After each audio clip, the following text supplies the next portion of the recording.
We see golfers dedicating a great deal of their efforts to aiming correctly. We often see golf clubs on the ground trying to parallel the line to the target with their toes. We see them interested in the relevant position regarding the feet for the position of the ball for whichever club you're hitting. Now, unfortunately, I think that this is misplaced effort, and it diverts your attention away from a much more important task, which is to learn how to swing and hit the ball correctly. Worse news, if you lock in a particular aim as your first interest in developing your golf, then essentially you're forcing yourself to keep the swing that seemed best served by that aim. This is highly unlikely to be the better choice. We're interested in perfecting our swing and hit, and so we look at all of the processes that I've described, the bias, the maintenance, the downswing, the brushing. And if those things develop a better hit, you'll know. We always know when we hit it well. It's a wonderful feeling. It's why we do this.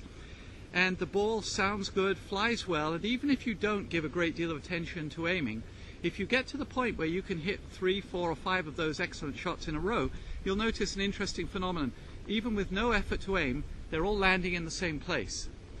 Now that suggests that aim is much less important than developing the efficiency of your swing and hit.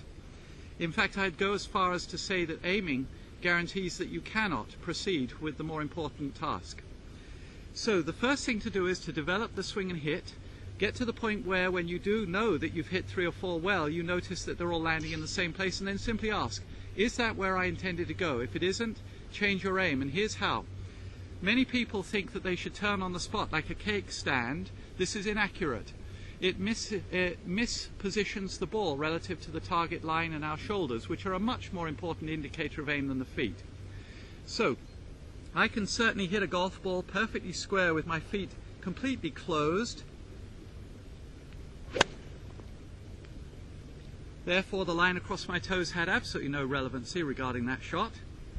Or the opposite, I won't bore you with it. And in fact, what is much more important is the quality of the swing and the hit. And so once you've developed that, and you do decide that you have to change your aim, here's how. You walk around the corner. The line across the shoulders is the indicator. This is a tangent of a circle going around the ball. We're standing on the rim of the circle. If you want to go more to the right, you rotate clockwise around that circle. You'll never have to move this much. It's only usually a few degrees. If you want to aim more left, circulate around that circle counterclockwise. Again, never as much as I just showed you. Those are the only legitimate ways to change your aim, and the only time when it's valuable. So aim last.